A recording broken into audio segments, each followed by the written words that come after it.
The Injustice universe intrigues me. Certain characters get more screen time than others. Some characters got killed ridiculously fast in the saga. One of those characters being Martian the Manhunter got killed off really fast in this universe because he has an extremely fragile weakness to heat, fire, because you know the classic weakness of fire and burning. They took this to the extreme in this universe. But it's one of those things, even though he did get killed off pretty quick, so you would think, oh, he's not that powerful. Well, that's his weakness. That's like saying a thug on the street is strong because they can beat Superman with kryptonite. Like, that doesn't mean that it takes away from his power level necessarily. But at the same time, since he got killed off so quick, we didn't get to see much screen time from him anyway. We just know he's superhuman, but to what degree? Let's get it. Similar lore to the comics, like in this particular occasion, Martian Manhunter is showing Superman his origin, basically. Similar to the comics that we know of, there was this war with the white Martians. He had his own family. He wanted to show Superman what it's like to have his planet overrun by a stronger species, dominating you when you're the weaker ones. This is what it feels like to be ruled. He wanted to show him, like, it lets you know Martian Manhunter's lore, similar to the comics we know and love. A lot of pain and suffering, you know.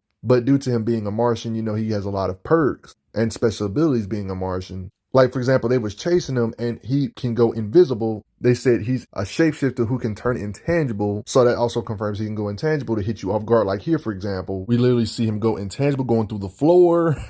Probably one of the more versatile members. He can go in your head via telepathy, read your mind. This is how he's able to show Superman images like this. He even shapeshifted to make everybody think he's Hawkgirl when he's not, hiding his identity. So he's one of those characters, he's perfect at hiding in plain sight. Like, how would you know that's him with normal eyes? We see him shapeshift here, for example. Like, he can shapeshift into all kinds of weird stuff. When she grabbed him here, he shapeshifted like this. Like, everybody thought he was Batman, including Superman, a being that can see through stuff. So that's impressive. They even caught on later, it's Manhunter. Like, everybody thought he was Hawkgirl. Nobody knew it the whole time. Then they found out, you're not Hawkgirl. He could do some stretching stuff, like stretching his arms like rubber or Luffy type stuff, Mr. Fantastic type stuff during combat to hit you from far away. On top of this, one could say this can help him increase his punching power because there's implications he can enlarge his fist to give his fist more mass. Of course, more mass. If you can swing it, it would actually hit harder if you have a fist that weighs more. There's just a lot of ways he can make himself hit harder when it comes to super strength, making his body grow even larger. Like, look how his fist just enlarges here.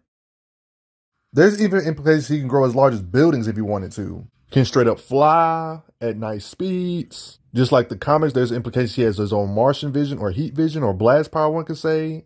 Like, he has different colored heat vision, implying like his straight up Martian vision. It's implied this version of him actually has telekinesis, or one could say a force push we see him do telekinetically. Like, there's so many ways for him to attack you. Blasting or summoning stuff out of nowhere to hit you.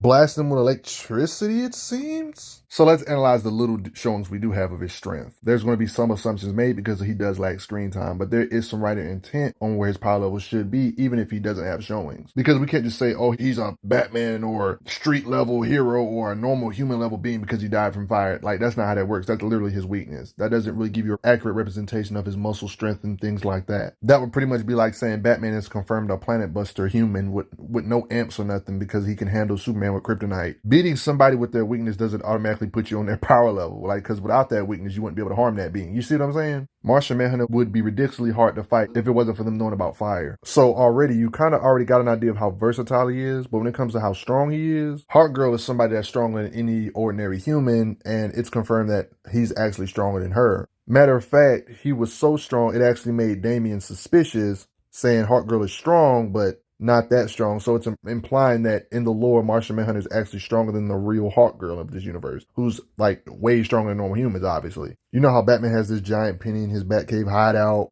He's strong enough to catch it with ease when he's pretending to be Hawkgirl, of course, with his super strength. We know he at least has to lift hundreds or even thousands of tons because we've literally seen him grow as big as buildings. Like, I'm talking about literally get that big. So, of course, he can get as big as buildings. He has to be strong enough to either punch him down or lift him up. When we literally see him grow this big, so he has to be able to at least punch apart and level buildings or at least lift them. Being this large, for example. So him being this large means he should be able to punch with similar force. Not necessarily needing to get this large to be able to punch this hard, but you can punch harder when you have more mass, and the fact he can grow this big says a lot about his punching power. Him having the strength to literally pull or drag a building definitely makes sense on what I'm about to show you in a couple seconds. But a good way to get some writer intent and a great idea of how strong he is, even though he's gone, is comparing him to the other heavy hitters in this universe. Like, Heavy hitters like Green Lantern, heavy hitters like Sinestro, Yellow Lantern, Superman, Wonder Woman. Martian Manhunter does have actual muscle strength in his muscles, just like how Superman's muscles are strong and Wonder Woman's muscles. So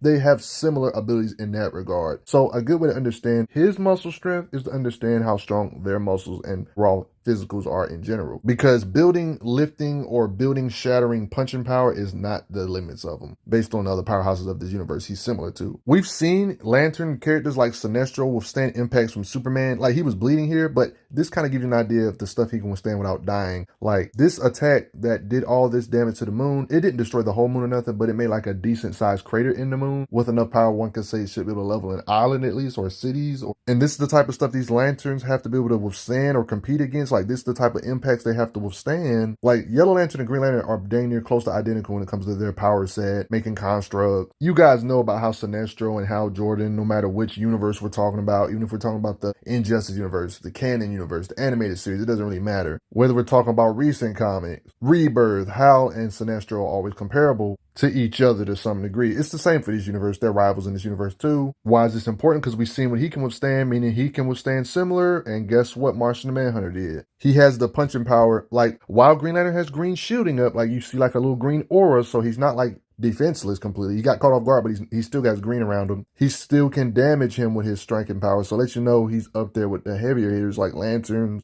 And this is the kind of stuff Lanterns can withstand. These kind of impacts. Meaning that Martian Manhunter's punches have to be in that city trembling or city destructive type power to even be able to do this to these heavier hitters. Or the writer's intent implying that he's on that level regardless. Or at the very least, if he was in that same situation as Superman, he would be able to make a huge crater on the moon as well, enough to level multiple cities. You guys get the idea. Just to give you an idea of how strong these characters are, Wonder Woman, Superman, Green Lantern, and Shazam, they literally have the raw strength with their muscles and everything. They lifted up the entire city of Atlantis, working together to do such a thing and move this whole place somewhere else. If Martian Manhunter was in the same situation, do you think he could have did this too? I think it's pretty much confirmed if he was in this same situation and if he wanted to move this whole city, he would be a helpful aid as well. If we assume Martian Manhunter could do this same thing, he'll be able to lift billions, millions of tons, being somewhere in the ballpark with these heavy hitters. I mean, you got to remember, we've not only seen Martian Manhunter stick and damage beings like him who are comparable to him, but we've also seen Martian Manhunter of this Injustice universe, like getting an altercation with Wonder Woman, who was one of the people that helped lift this up. This also implies he'll be able to do it because she couldn't just straight up overpower him, not to mention he was kind of cheating, going inside her organs and stuff, and going inside her head at the same time. Like, he was doing all this damage to beings that can lift entire cities. There's definitely right intent of his physicals being up there with them. There's implications that this Martian Manhunter is at least a planet buster too, because in raw power, we've seen Superman actually tremble the planet of Apocalypse, like an entire planet, and they call it world crushing, colliding with this being known as Darkseid,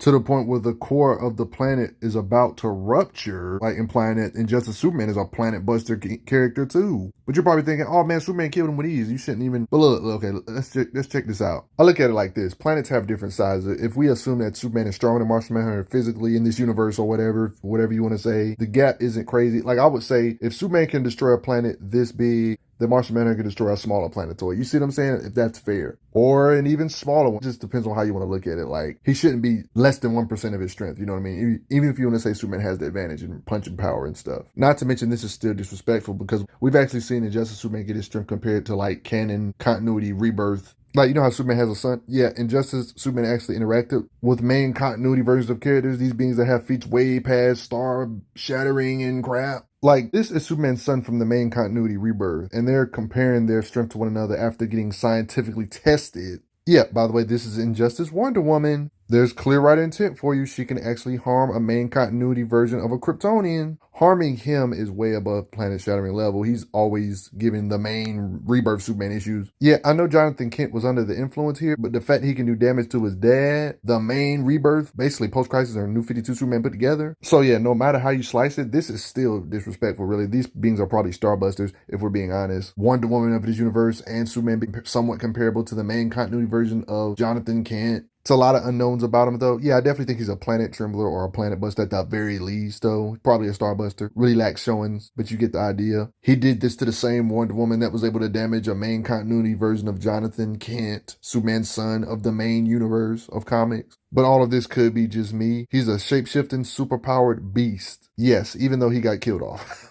Because of a weakness, whatever, lazy writing. But you gotta respect him regardless, even though he likes showings and screen time. But before I get going, everybody, you gotta respect these Injustice characters. They're mightier than you think, trust me. But before I get going, everybody, gotta say thanks to the donators. Helps out a lot. Respect them.